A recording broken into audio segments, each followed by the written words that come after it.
আসসালামু আলাইকুম। আশা করি তোমরা সবাই ভালো আছো আর আমিও ভালো আছি। আজকে তোমাদেরকে এমন একটি বিষয় নিয়ে কথা বলবো যেটি তোমরা অবশ্যই আগে থেকে তোমাদেরকে কেউ বলেনি। আর সেটি হচ্ছে যে কিভাবে তোমরা আ কিভাবে তোমরা ব্রাউজ ফিচার থেকে ভিউ আনবে বা অনেক চেষ্টা করেও তোমরা সফল হতে পারছো যে কিভাবে ভিউ জেনারেট করা যায়। আসলে আগে আগে দেখা গেছে যে এত কিন্তু ইউটিউবার ছিল না। এখন যে পরিমাণ ইউটিউবার আছে, ঠিক আছে? অনেক বেশি ইউটিউবার আছে তাদের মানে কনটেন্টের কিন্তু অভাব নেই। আজকাল ইউটিউবে ঢুকলে অনেক কনটেন্ট দেখা যায় কিন্তু কনটেন্টের কিন্তু আসলে অভাব হচ্ছে না। কিন্তু দর্শক মনে হয় যে দিন, দিন কমে যাচ্ছে। তো সেক্ষেত্রে হচ্ছে যে এখন হচ্ছে যে প্রতিযোগিতা চলছে কে কার থেকে ভালো ভিডিও ক্রিয়েট কনটেন্ট করতে পারবে। ঠিক আছে? এখন হচ্ছে যে প্রতিযোগিতার মার্কেট সব জায়গায় প্রতিযোগিতা সেক্ষেত্রে হোক সেটা হোক বা ব্যবসা কিংবা হোক হচ্ছে যে তোমার ইউটিউবিং কিংবা কনটেন্ট যাই বলো না কেন তুমি এখন হচ্ছে যে প্রতিযোগিতার খেলা যখন চলে এসেছে, প্রতিযোগিতা করা আসলেই কিন্তু খারাপ কিছু নয়। প্রতিযোগিতা করা ভালো। আর তুমি যদি চাও যে তুমি সামনে এগিয়ে যেতে তাহলে অবশ্যই তুমি প্রতিযোগিতার মাধ্যমে কিন্তু এগিয়ে যেতে হবে। যাই হোক, আসলে তোমরা কিভাবে ভিউ জেনারেট করবে সেটি হচ্ছে বড় বিষয়। কিভাবে তোমরা ৪,০০০ মিনিট কমপ্লিট করতে পারবে বা ১,০০০ সাবস্ক্রাইবার কিভাবে গেইন করবে সেটি হচ্ছে বড় কথা। কিন্তু তোমার একটা ভিডিও যদি তোমার একবার যদি তোমার একটি ভিডিও যদি ব্রাউজ ফিচারে এসে যায় তাহলে কিন্তু তোমার আর ভিডিওকে কেউ ঠেকাতে পারবে না। আল্লাহ যদি চায় তো তোমার ভিডিও যদি ব্রাউজ ফিচারে চলেই আসে তাহলে কিন্তু তোমার ভিডিওটা কিন্তু ভাইরাল হয়ে যাবে। আর আসলে আইডি মনিটাইজ করার জন্য কিন্তু অনেকগুলো ভিডিওর আসলে প্রয়োজনই হয় না। ঠিক আছে? তুমি যদি চাও যদি যে আমি একটা ভিডিও খুব ভালো করে আমি সেটা উপযোগী একটা ভিডিও বানাবো। সেটা আমি খুব ভালোভাবে করব। সেটার থাম্বনেইল ঠিকভাবে দেব। সেটার আম টাইটেল, ডেসক্রিপশন, থাম্বনেইল, তোমার ভিডিওর যে ভয়েস নয়েজ যেগুলো আছে আসলে সবগুলো যদি তুমি ঠিকভাবে দাও, তোমার কনটেন্ট যদি তুমি খুবই ভালো করো, আসলেই নতুন, নতুন যারা ভিডিও ক্রিয়েট মানে করছে আসলে নতুন অবশ্যই সবারই ভুল হয়। মানে ভুল হয় না যে তা না। আমি যখন একবার ১ম যখন আমি ভিডিও ক্রিয়েট করেছি তখন ওইটা তো আমার অনেক ভুল ছিল। যাই হোক তোমাদের আস্তে, আস্তে আসলে সবাই কিন্তু ইমপ্রুভ করছে একটা সময়। কিন্তু সবাই কিন্তু একই জায়গায় থেমে নেই। সবাই কিন্তু আলাদা, আলাদাভাবে বা একেকজন একেক অ্যাঙ্গেল থেকে অবশ্যই ভালো করছে। তো সেজন্য হচ্ছে যে কিভাবে তোমরা তোমাদের ভিউ জেনারেট হচ্ছে না ওইটা নিয়ে তোমরা খুবই একটা টেনশনে পড়ে আছো যে আসলে কবে আমার ১,০০০ সাবস্ক্রাইবার পূরণ হবে বা কবে ৪,০০০ ঘন্টা ফিল আপ হবে। আসলে ওটা নিয়ে অনেক বিস্মিত বা ওটা নিয়ে অনেক দুঃখিত যে সেটা হচ্ছে না কেন? খুব তাড়াতাড়ি সেটা কিভাবে করা যায়? বা খুব তাড়াতাড়ি কিভাবে আমি করতে পারবো? সেটি নিয়ে আছে অনেক চিন্তাভাবনা। আর সেটির জন্য হচ্ছে যে আজকে ৪ টি বিষয় নিয়ে আমি কথা বলব, ৪ টি স্টেপ বলব। এই ৪ টি স্টেপ যদি তুমি খুব ভালোভাবে করতে পারো, তাহলেই তুমি কিন্তু তোমার ব্রাউজ ফিচার থেকে তুমি ভিউ আনতে পারবে। তারপর হচ্ছে সাজেস্ট থেকে ভিউ আনতে পারবে, ডিরেক্ট আননাউন থেকে ভিউ আনতে পারবে। তোমার ভিউর কিন্তু তখন অভাব হবে না, হ্যাঁ? তুমি কিন্তু চাইলেই খুব সহজে তোমার যে ভিডিওগুলো আছে সেটিকে তুমি অবশ্যই সামনে এগিয়ে নিতে পারবে। তো সেটার জন্য আসলে তোমার ১ম এ একটি চ্যানেল থাকতে হবে। অবশ্যই তোমার চ্যানেল আছে। চ্যানেল ছাড়া তো তুমি আর YouTube এ আসোনি। অবশ্যই তোমার চ্যানেল একটি আছে। এই যে চ্যানেলটি তোমার আছে, সেই চ্যানেলটিতে তুমি ভিডিও আপলোড করার পর তুমি খুব ভালোভাবে টাইটেল দিবে, ডেসক্রিপশন দিবে।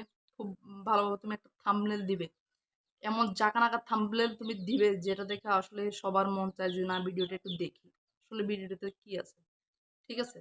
তো তাহলেই কিন্তু তোমার ওইখান থেকেও ভিউ আসবে। আর তুমি সাজেস্ট থেকে ভিউ আনতে পারবে। সাজেস্ট হচ্ছে যে ইউটিউব দেখা গেছে যে কেউ যদি কাউকে ট্যাগ করে, ধরো তুমি যদি চাও একটা বড় চ্যানেলকে ট্যাগ করতে পারো। ট্যাগ করার ক্ষেত্রে কিন্তু তুমি ওই বড় ক্রিয়েটরকে তুমি ট্যাগ করার ফলে তোমার ভিডিওটি ওই ক্রিয়েটরের ভিডিওতে কেউ যদি ওই নাম দিয়ে সার্চ করে তাহলে অবশ্যই সাজেস্টে তোমার ভিডিওটি দেখাবে। আর সাজেস্টে যদি তোমার ভিডিওটি দেখায় অবশ্যই তোমার সেখান থেকে খুব ভালো একটা ভিউ তুমি জেনারেট করতে পারবে। আর সেখানে ১০০ হোক বা ১৫০ হোক বা ২০০ হোক সেটিই কিন্তু কম কম কিসের। সেটিই কিন্তু অনেক, অনেক ভিউ জেনারেট আসলে হয়। ওইখান থেকে তুমি যদি ট্যাগটা ভালো করে ঠিকভাবে বসাতে পারো, খুব বড়, বড় ক্রিয়েটর যারা আছে তাদের এখানে তুমি ট্যাগ বসাবে। তাদের নামে তুমি ট্যাগ দিবে। ট্যাগ দিলে অবশ্যই তাদের ভিডিওটি সার্চ করলে তোমার ভিডিওটি চলে আসবে। চলে আসলে তোমার তোমার কিন্তু ওইখান থেকে অবশ্যই ১০ জনে যদি ওই নামটা সার্চ করো অবশ্যই একজন হলেও তোমার ভিডিওটা দেখবে। তোমার ভিডিওটা দেখলে তোমার ওইখানে ভিউ জেনারেট হবে। তারপর আমার সেকেন্ড যে কথায় আসবো সেটি হচ্ছে যে ডিরেক্ট আননাউন। ডিরেক্ট আননাউন মানে হচ্ছে যে হঠাৎ করে কেউ ধরো ইউটিউবে আসছি, স্ক্রল করতেছে তো স্বাভাবিকভাবে তোমার ভিডিওটি ওইখানে ওইখানে চলে আসছে। তো তোমার ভিডিওটি ওইখান থেকে কিন্তু সে আগে কখনো দেখেনি। সেটা হচ্ছে যে নতুন করে সে সে যখন তোমার ভিডিওটি দেখলো বা করলো, তখন কিন্তু সেটা তোমার ডিরেক্ট আননাউন, মানে ডিরেক্ট আননাউন থেকে কিন্তু তোমার ভিউ আসলো। এটা হচ্ছে দ্বিতীয় স্টেপ। আর আমি ৩ নাম্বার যেটি বলব, ৩ নাম্বার যেটি বলব সেটি হচ্ছে যে ব্রাউজ ফিচার। ব্রাউজ ফিচার হচ্ছে এমন একটা জায়গা যে YouTube যেটাকে রেকমেন্ড করবে বা YouTube যেটাকে বারবার দেখার জন্য যেটা দর্শকের সামনে তুলে ধরবে, এটা হচ্ছে YouTube রিকমেন্ডেশন। YouTube রিকমেন্ডেশন হচ্ছে ব্রাউজ ফিচার থেকে অবশ্যই তোমার ভিউ জেনারেট করবে। আর তোমার ১০ টা না হোক, ২০ টা না হোক, যেকোনো একটা ভিডিও যদি তুমি ঠিকভাবে করতে পারো তাহলে সেটি কিন্তু ভাইরাল হয়ে যাবে। সেটাকে কেউ কিন্তু আর আটকাতে পারবে না। তো ওই একটা ভিডিওকে তুমি কিভাবে করবে? একটা ভিডিওকে তুমি সঠিকভাবে সেটার সিইও করবে। সঠিকভাবে তুমি এটা সিইও করবে। কিভাবে করবে? সঠিকভাবে টাইটেল দিবে, ডেসক্রিপশন দিবে, ট্যাগ দিবে, তারপর মেনশন করবে। অবশ্যই সেগুলো তোমার ঠিক থাকতে হবে। সেগুলো তোমার ঠিক থাকলেই কিন্তু তোমার সঠিকভাবে এসইও হবে বা সঠিকভাবে সিইও হবে। সঠিকভাবে যদি তুমি সিইও করতে পারো তাহলে তুমি ব্রাউজ ফিচার চিন্তা করবে। অযথা তুমি ব্রাউজ ফিচারের চিন্তা করে কিন্তু লাভ নেই। ঠিক আছে? তুমি শুধু একাই ইউটিউবে আসো নাই, আরো অনেক কিন্তু ক্রিয়েটররা আছে, যা অনেক নতুন, নতুন ইউটিউবাররা কিন্তু আছে যারা নতুন, নতুন খুব ভালো ভিডিও তোমার চেয়ে বেশি ভালো আপলোড করছে। ঠিক আছে? তাহলে তোমাকে কি করতে হবে? তোমাকে অবশ্যই চেষ্টা করতে হবে। চেষ্টার মাধ্যমেই কিন্তু তুমি তোমার সফলতা অর্জন করতে পারবে। তো ব্রাউজ ফিচার থেকে যদি তুমি ভিউ নিতে চাও, ব্রাউজ ফিচার থেকে ভিউ আসলে কিন্তু তোমার আইডিটা আল্লাহর রহমতে ওই সময়টা কিন্তু পৌঁছে যাবে। ৪,০০০ ঘন্টা যেটা দরকার, একটা ভিডিও ভাইরাল হলেই কিন্তু ব্রাউজ ফিচার থেকে তোমার কিন্তু হয়ে গেছে তোমার। ঠিক আছে? ভিডিও কিন্তু ভাইরাল হয়ে গেছে। যাই হোক। তো সেক্ষেত্রে আমরা আসলে মানে অনেক চিন্তায় থাকি যে আসলে আইডি কেন, একটা চ্যানেল ক্রিয়েট করলাম, এত কষ্ট করলাম বা এত পরিশ্রম করলাম, কিন্তু আমার চ্যানেলটি কেন চ্যানেলটি কেন মনিটাইজ হচ্ছে না বা মানুষ কেন আমার চ্যানেলটিকে দেখছে না, হয়তোবা কেউ আমাকে ভালোবাসছে না, ঠিক আছে, চ্যানেলটিকে কেউ পছন্দ করছে না। তো সেজন্য হয়তোবা কেউ আমার ভিডিও দেখছে না। আসলে ইউটিউব যদি তোমার ভিডিওটাকে রিকমেন্ড করে তাহলেই কিন্তু মানুষের কাছে সেটা বেশি মানুষের কাছে প্রচার হবে। তো ইউটিউব যদি রিকমেন্ড করে তাহলে অনেক মানুষের কাছে যাবে, আর অনেক মানুষের কাছে গেলে যদি ১০০ জনের কাছে রিকমেন্ড করে তাহলে অন্তত ১০ জন তোমার ভিডিওটা দেখবেই। হ্যাঁ? সেটা তোমাকে মাথায় রাখতে হবে। সেটা মাথায় রেখে তুমি ভিডিও ক্রিয়েট করবে যে আমি এত ভালোভাবে ভিডিও ক্রিয়েট করব যাতে ২-১ জনে যাতে দেখে। তোমার হয়তোবা ১ম যারা ইউটিউব শুরু করে তারা কিন্তু অত ভালো ভালো কিন্তু ভিডিও ক্রিয়েট করতে পারে না। সেটা সবার ক্ষেত্রে। সেটা আমার ক্ষেত্রে বা যার ক্ষেত্রে হোক, আমরা আসলে সর্বোচ্চ দিয়ে চেষ্টা করি যে আমাদের ভিডিওটা কিভাবে ভালো করা যায়, কিভাবে ভালো করলে আমরা সামনে আমাদের যে চ্যানেলটি আছে সেটাকে আমরা কিভাবে গ্রো করতে পারবো।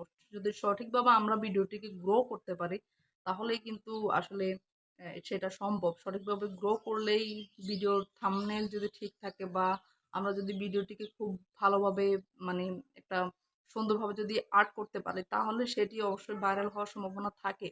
50% থাকে। তো সেটা নিয়ে তুমি আশাবাদী থাকতে পারো যে অবশ্যই সময়ের দরকার আছে। যেখানে তোমার ১ বছরও সময় দিয়েছে যে ৩৬৫ দিন, সেখানে তুমি যদি চাও যে ১ মাসের মধ্যে হয়ে যাবে সেটা তো আর সম্ভব না। সেটা তো অনেক সময়ের বিষয়, হ্যাঁ? অনেক সময় নিয়ে সেটা তোমাকে দেখতে হবে। তো সেজন্য এত অস্থিরতার কিছু নেই। অবশ্যই ইনশাআল্লাহ একদিন না একদিন তোমার ভিডিওটি মানে ভাইরাল হবে। অনেক মানুষ দেখবে। তো অনেক মানুষ দেখলে তোমার সেখানে ওয়াচ টাইম ফিল আপ হবে।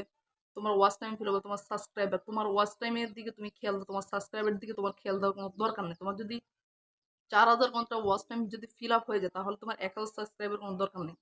ওটা তোমার ফিল আপ হলেই হবে। আর এখন শর্ট মনিটাইজেশন তো চালুই হয়ে যেত, সেটা নিয়ে তোমার আর চিন্তা কিসের? অবশ্যই তোমার হয়তোবা তুমি শর্ট থেকে মনিটাইজ করে ফেলতে পারবে, নতুবা তুমি আম লং ভিডিও যেটা আছে, লং ভিডিও থেকে তুমি ওয়াচ টাইম গেইন করতে পারবে। তো চিন্তার কোনো অবশ্যই কারণ নেই। তুমি লেগে থাকো, তুমি চেষ্টা করো। অবশ্যই তোমার ভিডিও একদিন ভাইরাল হবেই। তো সেটার জন্য তোমাকে খুব বেশি পরিশ্রম করতে হবে। তুমি চাইলে আমি একটা ট্রিক্স তোমাদেরকে দেবো সেখানে। সেটি হচ্ছে তুমি কন্টিনিউ কিন্তু তোমার ভিডিওগুলো আপলোড করবে। তুমি দেখবে যে আসলে আম কোন কনটেন্টটা এখন জরুরি বা সময় উপযোগী যে কনটেন্টগুলো আছে সেগুলো তুমি দিবে। সে সময় উপযোগী কনটেন্টগুলো যদি তুমি দিতে পারো তাহলে অবশ্যই মানুষজন কিন্তু তোমার ভিডিওটা দেখবে। আর মানুষজন যদি তোমাকে পছন্দ করে বা তোমার ভিডিও যদি পছন্দ করে অবশ্যই তোমার ভিডিওটি কিন্তু ডিউরেশন বাড়বে। ডিউরেশন বাড়লে তোমার মনিটাইজের ক্ষেত্রে তোমার সুবিধা হবে। তো সেই ক্ষেত্রে তুমি সময় উপযোগী কন্টেন্ট বানাবে, এটা কিন্তু এক নম্বর সিক্রেট। এটা কিন্তু তোমাকে কেউ বলবে না। তুমি সময় উপযোগী কন্টেন্ট বানাবে, তাহলেই কিন্তু মানুষ তোমার কন্টেন্টগুলো দেখবে। আর সময় উপযোগী যদি কন্টেন্ট না বানাতে পারো, তাহলে মানুষ কিভাবে তোমার ভিডিও দেখবে? সময় উপযোগী কন্টেন্ট অবশ্যই তোমাকে বানাতে হবে। সময় উপযোগী কন্টেন্টের মাঝখানে যে আমি এখন কিভাবে সময় উপযোগী বানাবো কন্টেন্ট, এখন এই মুহূর্তে কোন কন্টেন্টটি খুব ভালো চলছে, ঠিক আছে, ওই কন্টেন্টের উপরে তুমি ভিডিও বানাবে, সেটি অবশ্যই চলবে, সেটি অবশ্যই চলবে, অবশ্যই চলবে। তো সময় উপযোগী কন্টেন্ট বানানোর ক্ষেত্রে তুমি সিওটা ঠিক করে করবে। সিওটা অবশ্যই জরুরি। সেটি হচ্ছে যে ইউটিউব প্ল্যাটফর্মে কাজ করার জন্য সিইও হচ্ছে সবচেয়ে বেশি জরুরি। সেটা তুমি এসইওটা খুব ভালো করে করবে, যে কিভাবে কোনটা কি করে না করে সেগুলো তুমি অবশ্যই বুঝে শুনে দিবে। আর সবচেয়ে বড় কথা হলো ট্যাগ তুমি মেনশন করবে। ট্যাগ মেনশন করতেই হবে তোমাকে। ট্যাগ মেনশন না করলে তো হবে না। ট্যাগ মেনশন করলেই হচ্ছে ২-৪ জনে তোমার ভিডিওটা দেখবে। আস্তে, আস্তে কিন্তু দিন, দিন তোমার ভিডিওটা ইমপ্রুভ হতে থাকবে। তোমার এত টেনশনের কিছু নেই, তোমার এত চিন্তার কিছু নেই। তুমি ভিডিও দিয়ে যাও। হয়তোবা শুরুতে তোমার কাছে বলবে যে আমার কাছে তো এত কিছু নেই যে আমি কিভাবে ভালো ভিডিও ক্রিয়েট করতে পারবো। কিভাবে ভালো ভিডিও ক্রিয়েট করার জন্য আসলে তোমার হাতে তো একটা মোবাইল আছে। মোবাইল দিয়ে তুমি খুব ভালো ভিডিও ক্রিয়েট করতে পারো। তো অবশ্যই ভালো একটা তুমি দেখা গেছে একটা আলোর মধ্যে তুমি ভিডিও ক্রিয়েট করতে পারো, যাতে তোমার ভিডিওটি স্পষ্ট দেখা যায়। আর তুমি খুব তোমার সাউন্ড কোয়ালিটি যাতে ভালো আসে ভিডিও, সেটির দিকে অবশ্যই তুমি খেয়াল রাখবে যে যাতে সাউন্ড কোয়ালিটি ভালো আসে। আর সাউন্ড কোয়ালিটি অবশ্যই ভালো আসতে হবে। কারণ তুমি কি বলছো, দর্শকরা যদি তোমার কথাটি বুঝতেই না পারে, তাহলে কেমনে হবে বলো? কিভাবে হবে বলো? তো আমি বলব যে এই ব্রাউজ ফিচার সাজেশন বা ডিরেক্ট আননাউন তুমি যাই বলো না কেন, সবকিছুর জন্য হচ্ছে যে তোমার ভিডিও কোয়ালিটি অবশ্যই তোমার কোয়ালিটিফুল ভিডিও ক্রিয়েট করতে হবে, ঠিকমতো থাম্বনেল দিতে হবে, ঠিক আছে, থাম্বনেল দিতে হবে, তাহলে তোমার সাবস্ক্রাইব বাড়বে। অবশ্যই তোমার সাবস্ক্রাইব বাড়বে। তো সেক্ষেত্রে কোনো দ্বিধাদ্বন্দ্ব রাখার কোনো প্রয়োজন নেই। তো তোমরা অবশ্যই লেগে থাকো, লেগে থাকলে অবশ্যই আল্লাহ একদিন তোমাকে তোমাকে অনেক কিছু ভালো কিছু দিবে। তুমি সেটার আশা রাখতেই পারো ইনশাআল্লাহ তাআলা। অবশ্যই তোমাকে আল্লাহ ভালো কিছু দিবে। অবশ্যই সবাই সবার জন্য দোয়া রাখবে, যাতে অবশ্যই সবাই ভালো করতে পারে। আসলেই সবাই চেষ্টা করে যে ভালো কিছু করার জন্য। হ্যাঁ, কেউ কিন্তু চায় না যে আমি খারাপ ভিডিও আপলোড দেই বা একটা খারাপ ভিডিও দেই যে কেউ যাতে না দেখে, আমার ভিডিওটা কোয়ালিটি ভালো দেইনি, আমি সিইও ভালো করতে পারিনি, বা আমি টাইটেলটা ভালো দিতে পারিনি, বা থাম্বনেলটা ভালো দিতে পারিনি। আসলে কেউই কিন্তু চায় না যে ভিডিওটা কোয়ালিটি যাতে খারাপ হোক বা থাম্বনেলটা খারাপ হোক, বা দেখা গেছে যে আমার হয় না যে ভিডিওর টাইটেলটা খারাপ হোক, বা ভিডিওর ট্যাগগুলো যদি আমি সঠিকভাবে না বসাতে পারি। আসলে এটা কেউই চায় না। সবাই চায় যে সবার ভিডিওটা কিভাবে ভালো করতে পারবে, ঠিক আছে? কিভাবে ভালো করতে পারে। আমরা শুরু থেকে যদি তাহলে দেখি, তাহলে শুরু থেকে হচ্ছে তোমার আইডির সেটিংগুলো তুমি ঠিক করে করবে। সেটিংগুলো যদি তুমি ঠিক না করো, তাহলে তোমার যত ভিডিও দাও, তাহলে তো সঠিক দর্শকের কাছে তোমার ভিডিওটি পৌঁছাবে না। তো তোমার সঠিক অডিয়েন্স তোমাকে দেখতে হবে।